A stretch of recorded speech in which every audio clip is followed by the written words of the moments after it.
Something ain't right. He's talking in your ear. All right, we recording now. Can you hear me? He's very loud. Can you hear me? Out of fashion. Well, count yourself lucky then. Well, good morning, everybody. We are live on the recording now. This is the 5th Sunday of Lent, April the 3rd, and our lesson is we're still in Mark. And we're kind of going right through Mark with these lessons. Excuse me. And before you get too carried away, you had a comment on last week's lesson. Scott Ritchie was saying the parable of the fig tree. It reminds him of God as the owner, Jesus as the gardener, and we're the fig trees. Just thought I'd share if people are making comments. That's a good way to look at it.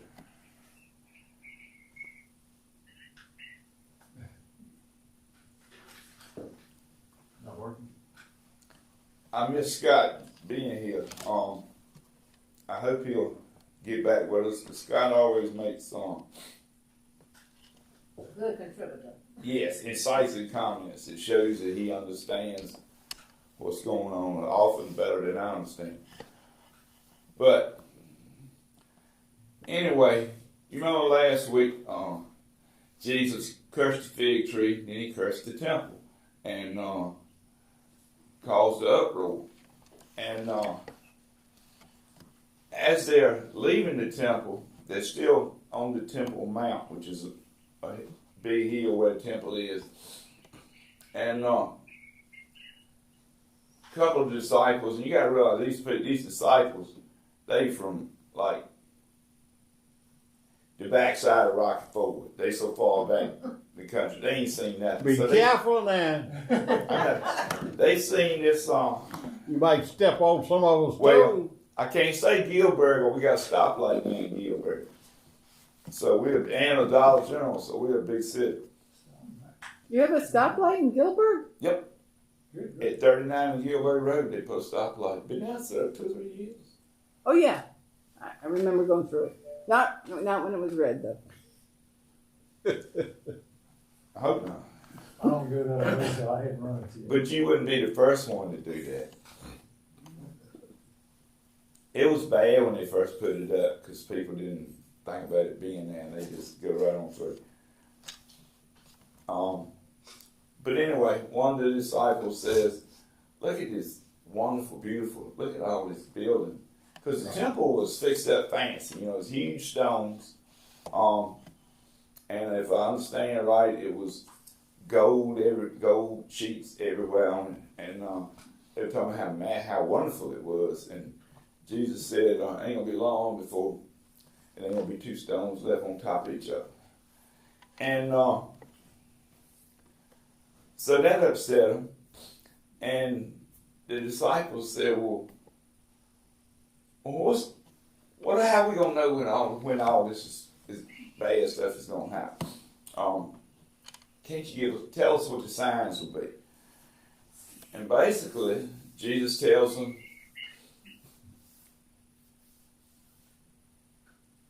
that it ain't gonna really be that many signs. And we always hear about people talking about signs of the end times. So Jesus says, he starts off in our lesson passage in Mark 13:5. He said, watch out that you don't get deceived. He said, there's going to be many people coming in my name saying they're here from God, and they're going to tell you all this stuff. And he said, anybody that says that they know when the end time is going to actually happen, he said, they're lying. He said, because nobody knows. He said, the angels don't know. He said, I don't know. He said, only God knows. Even Satan don't know. Only God. And so, Jesus goes on to tell them, he said, you're going to hear about wars and rumors of wars and earthquakes and famine and all kind of catastrophes. He said, don't worry. He said, don't worry about that. He said, all that's going to happen, but that does not mean that it's time. He said, it means that we're getting nearer and nearer, but he said, we don't know. And so that's fairly easy to understand. He says a couple of things that I don't understand, and we'll get to that in a minute. But he's basically telling them, we don't know when it's coming. He said, I know it's coming. He said, because my Father has told me it's coming. And he said, but only he knows when. And, you know, we don't know what a time is to God. We're 2,000 years roughly from this time. And things still pretty much going on like they did go on. And some of the things that he talks about happened in a few years. Because the Jews, not long after Christ was crucified and rose and then went back up to heaven, the Jews decided they was going to revolt against Rome. And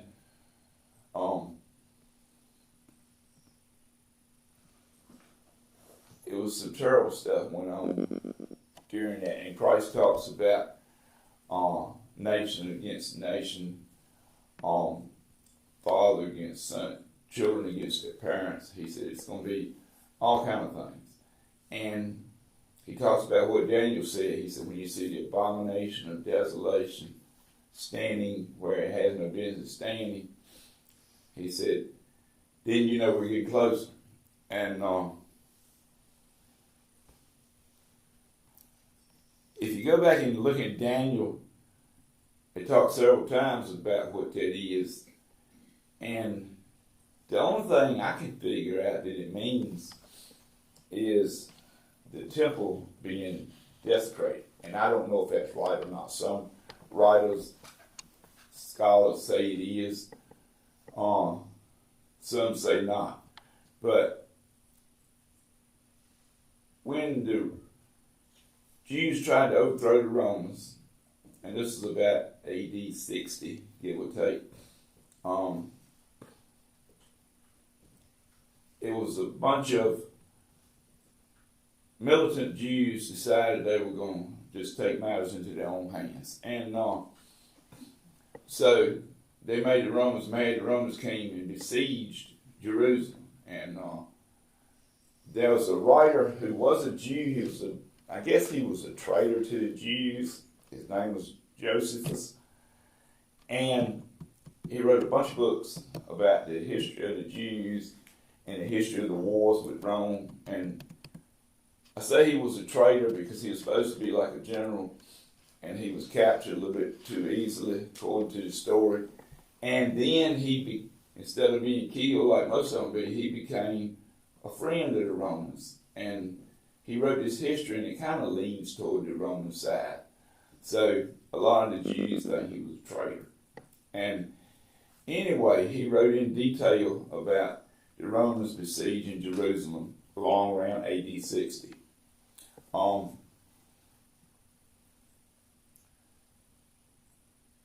And if what he says is true, it was some horrible, horrible events took place. There was all kind of slaughter. There was cannibalism, because the Romans came in with a big army and they just surrounded Jerusalem, so there's nobody's going in or out, no food coming in or out, nothing. And it lasted right long time because the Jews were, apparently they're pretty good fighters. And so it went on a long, long time. It cost the Romans a lot of death and a lot of money, and it basically destroyed Jerusalem. And the Romans went in the temple and did everything they could to desecrate it. And to the Jews, that would have been an abomination. And then they destroyed, they burned the temple down, and then what didn't burn, they tore the rest of it down and just strode the rocks, made nothing left. So a lot of scholars think Jesus was maybe talking about this. Because he tells, and this is what I do not understand, he tells the disciples, he said, most all of y'all going to be alive to see this. He said, this current generation is not going to pass away before this, before the kingdom of God comes to earth. And, here we are 2,000 years later and we don't see it. We don't understand. So we don't understand. I don't understand anyway. Carolyn may be able to give us some better understanding of this. About the kingdom of God coming. And so what did he mean? What he meant, if I may impose upon you. What he meant was the kingdom of God came into being at the time of his birth. And then at his inauguration speech, Isaiah, when he said, the time is now, but it is still coming into being. So it is present, but not complete.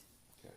So it is always present. And sometimes we get glimpses of the kingdom of God, and sometimes we can't see it, but it will come to fruition. It will be complete when he comes again. But we're still in the process of the kingdom coming. So it is, and it is coming. Okay. That kind of makes sense. Yeah. Better sense than I get from reading. But that's what I went to school for. Okay. So again, many scholars think that what Jesus was saying here and what John talked about in the book of Revelation was the destruction of Jerusalem. And but I think it's more than that.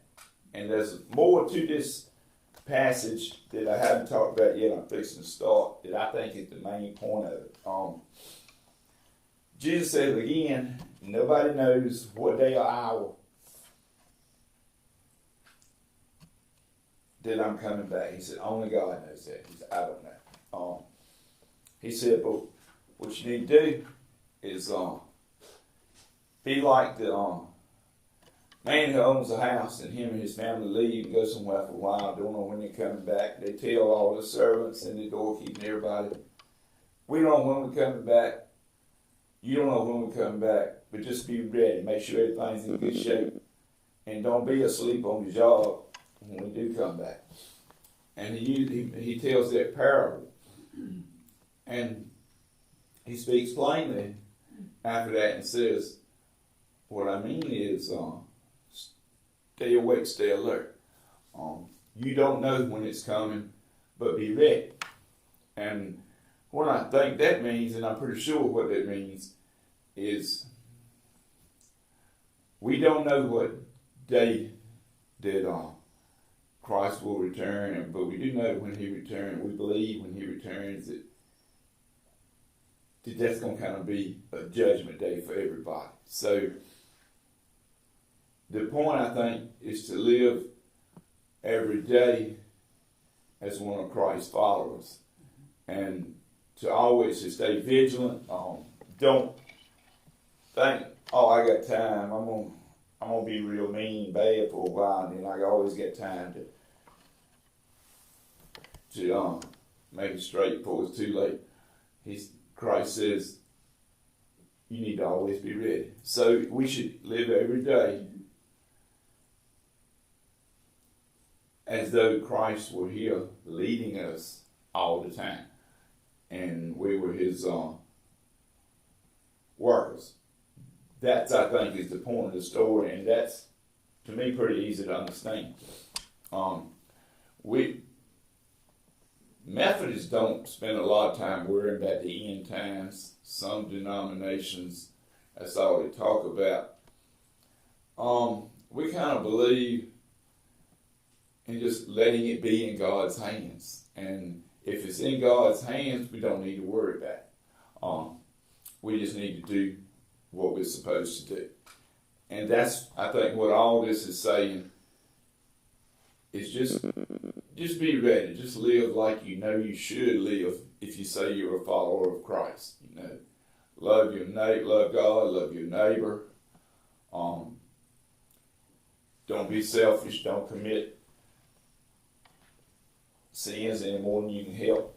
Just do the best you can and always be thinking, I don't want to get caught this afternoon and God comes back and I haven't been doing the best I could do.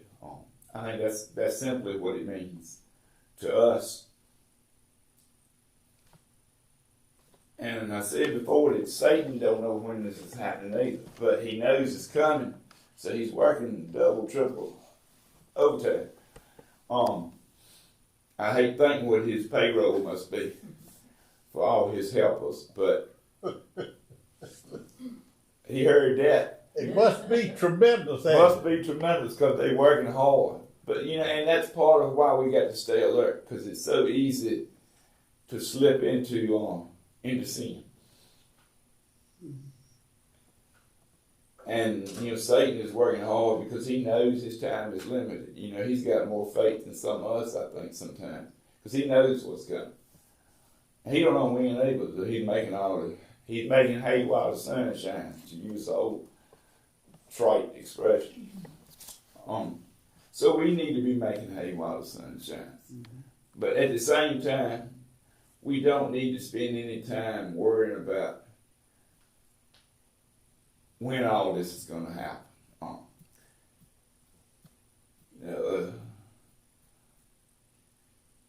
1,000 years to us could be 15 minutes to God. We don't know anything about his time or his schedule.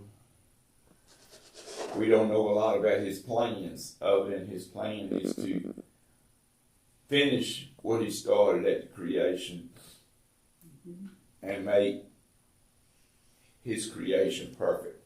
And when he does that, some people are going to be weeded out. So we don't want to be one of those that gets weeded out. Because I think that if we go around telling everybody we're Christian and we're not acting like it, I think he'll probably be more mad at us when he comes back than people who say he don't even exist. I think that would be using God's name in vain, and that's something that we don't want to do, is use his name in vain.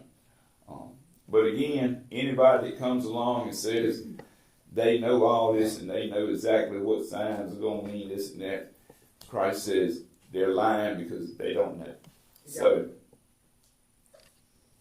again, we can't know, and don't need to worry about it. It's kind of like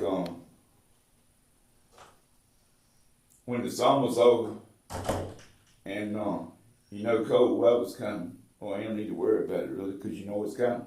So you just deal with it. But the main thing is to keep on station, do our job like we're supposed to do as people who are supposed to be working for God. Just keep doing the best we can do. And everything that we do that shows love of God and love for others helps a little bit to bring his kingdom a little bit further along. So I think that's got to be the main thing to take away from this story. Not questions and wondering, but the instructions that we give. Stay alert. Tim, I think about some of these things, and one of them is, we don't look after our neighbors like we ought to. We don't worry about what they do, and maybe we shouldn't. But I remember the time if something happened at my house out of the ordinary, it was 3 or 4 neighbors come to my house and wanted to help or do something about it. One of the first things I remember, somebody died out of a home down there, and I looked out the window, and Donald Rose's daddy, Donald, was out there in the yard with the rake, cleaning it up. And Aunt May says, Donald has just tried to get it clean to look nice for everybody.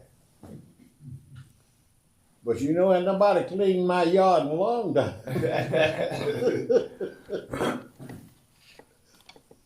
Well, and we really don't do what they used to do. That's right. We Because haven't got to, I'm not being critical to anybody. it's the times, things have changed. People are so busy now that we don't take time to help other people. People are self-centered. Yes.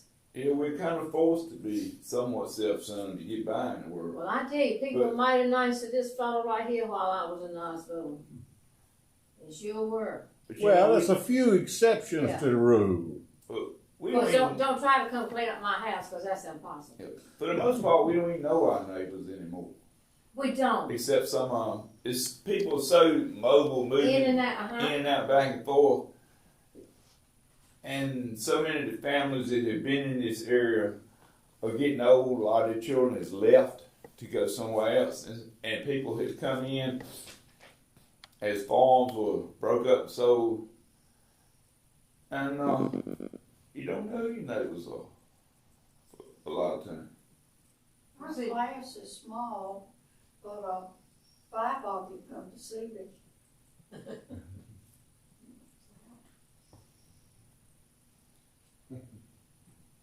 Well, I think of it like the Mitchells were a big part of this church in years past, and I'm the only one left. And you kind of scared. You better believe it. And I think about where I'm living at that farm there, there's not a Mitchell to live there. It's So not. you wonder what's going to happen with all that work that was done to preserve it. And, And you I- don't have no control And I over it. hate to see it sold to somebody, put a bunch of houses there. Trailer park, somebody. And you don't have no control over it. So that is, it's worse. Right. But now, I don't know whether anybody here remember it, but her granddaddy had what we call a 1.5 ton truck. And I've seen him carrying watermelons around, giving them to different ones. And of course, he carried stuff to the Orphanage in Oxford, yes. orphanage up there. And we don't even talk about the orphanage. Yeah, I know. Because he always said when he died, he wanted a basket put at the foot of his casket for people to put money in for the orphanage. Heard that all my life. Yeah. But you're right. We don't even think or talk about it. You used to hear about something about the orphanage all the time. We don't hear nothing about it no more. Well, see, they kind of done away with the Methodist orphanage, I think. It's about gone. Mm-hmm. So, I don't know. But So we must be taking care of a little better. maybe. Hauling them out on foster homes already. Which is not all that good, so some of them. Well, I'm going to stop the record because it's 25 till. I thank everybody for coming. Thank everybody that watches it. And if you got any comments, be sure to make it. I won't get upset and cry. So I'm going to stop it. Thank y'all. See you next week.